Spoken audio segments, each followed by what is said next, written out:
all in stable conditions. Are we together up to that point? The rest, some of them had already been taken by the parents.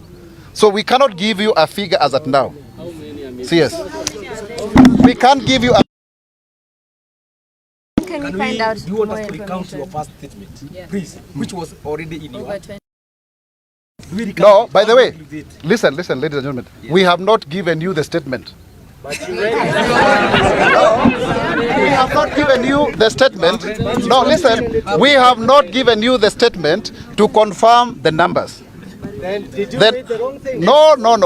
It is heard you well. It's already 20 spokesperson have been reported. You said 20 who are missing have been found. Yes. At the beginning. So, and yesterday, so what we are looking at yesterday. Okay, order. The deputy president said that 70 were missing. So we are doing a calculation that if you say 20 have been found, we are now looking at 50 who are missing.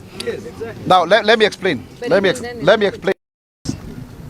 We need to be very careful about the numbers. I want to take you back to the Mai Mahiu tragedy. That there were 300 people who had died. But in actual sense, they were representing the government to come back to you with some more accurate figure. As soon as the investigators give us the numbers. Because right now, ladies and gentlemen, right now we only have, please order. Right now we only have done, and we pass our most sincere condolences. 156 boys are the ones in the room. Please, any number in between, allow us to come back to you. CS. There's no number of I think because no they are number. Still collating, allow them to do that exercise today. In tomorrow's update, there will be those exact figures so that you get an actual position that you can report on the numbers for tomorrow. So his question was, because the information that is recorded here, the spokesperson began with the number 20. Do we remove it? Do we expunge it? No, you because it's already recorded. Okay. Can you give me time to find that out, and then I'll send you a document, please? Yeah? So the two questions that you asked are related. Whether they do drills to ensure that they are prepared, they are supposed to.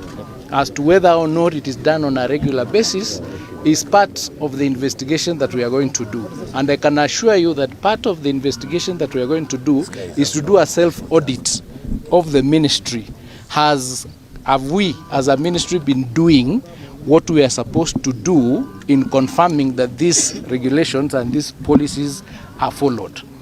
So that's exactly what we are doing, and we are saying, as they investigate, as they find out what the cause of the fire was, we are also doing an internal investigation ourselves, a self-assessment of whether or not we've been doing what we are supposed to do.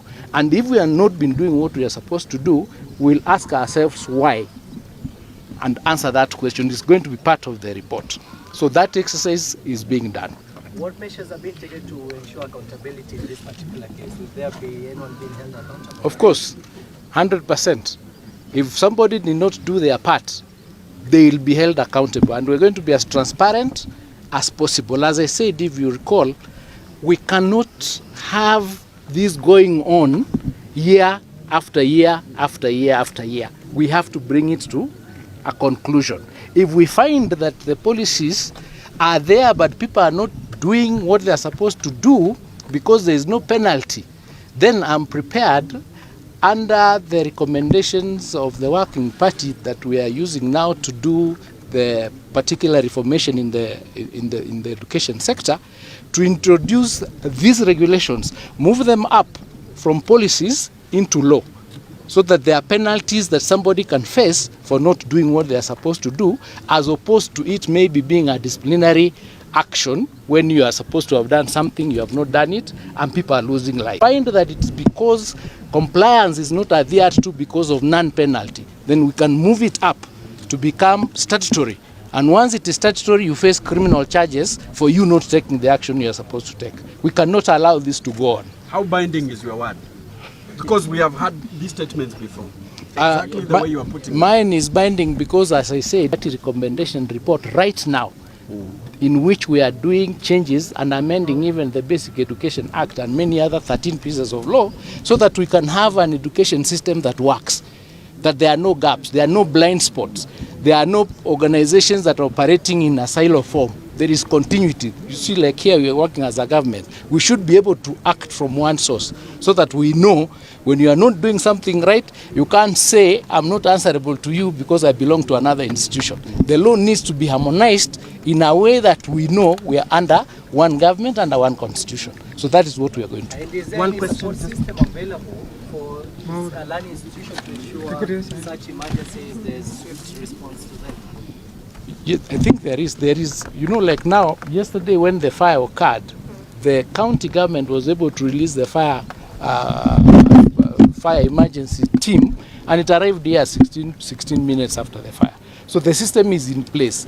The county works as out, the county commissioner, the Ngao team is in place to assist us with security and everything else. So we work as a team, and that system is, it's available, you just need to tap into it. Just one. Order, please. Let us have a way of asking questions so that it's not everybody. Can we start with you, then we come to you? Thank you. Yes. So my name, this is to the government spokesperson. My name is Hillside.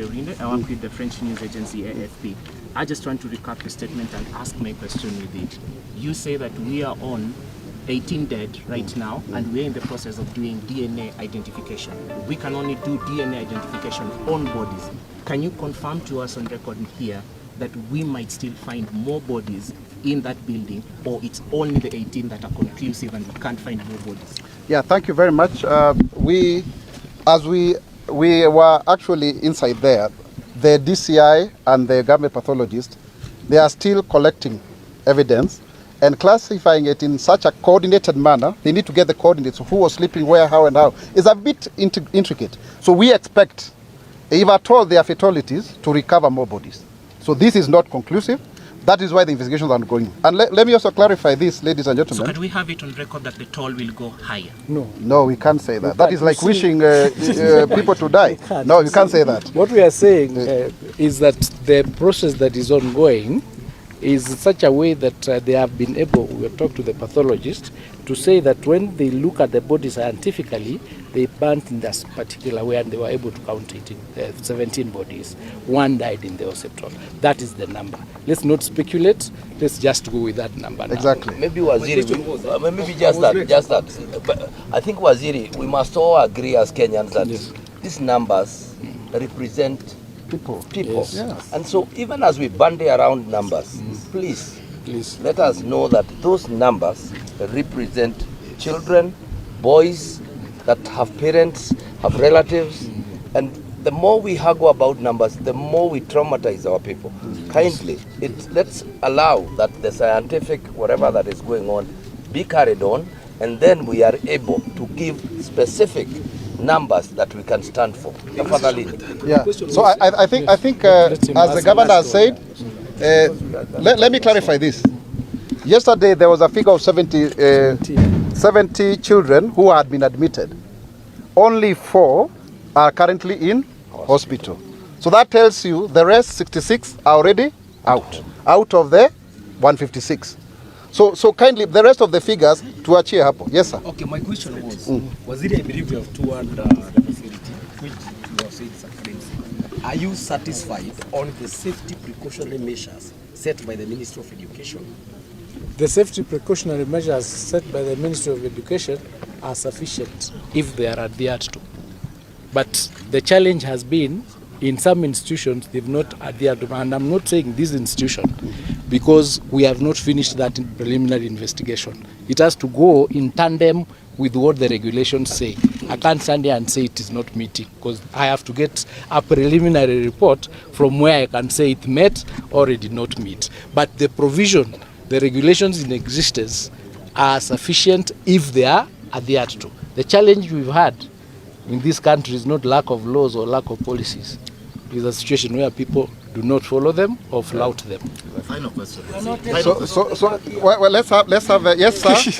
Let's have you, and then Minor. Who else? One more. Now, Anita, you already asked the question. That as an advocate. Okay, then the lady. So we start with you, sir. Then the lady. Then Minor. You are the last. Okay. Yes. It's for her. Okay. Okay. Okay. Thank you for being gender sensitive. Yes. Yes, what's your media house, please, and your name? Okay, okay. The what? What do you mean by measurement? It is part of the investigation. Let me help him. But from it meets the 1.2 that is required. It's a proper, and it was opening outwards. But that's not the only requirement. There are many others. Please let's not speculate. The report will come out. I will be as transparent as possible with you because I need your help in ensuring that we put these things in the right way. Exactly. So just give us time. The information is for you to be consumed by the public. So we'll be as transparent, and we've been ordered to ask the hard questions, to challenge ourselves, look internally.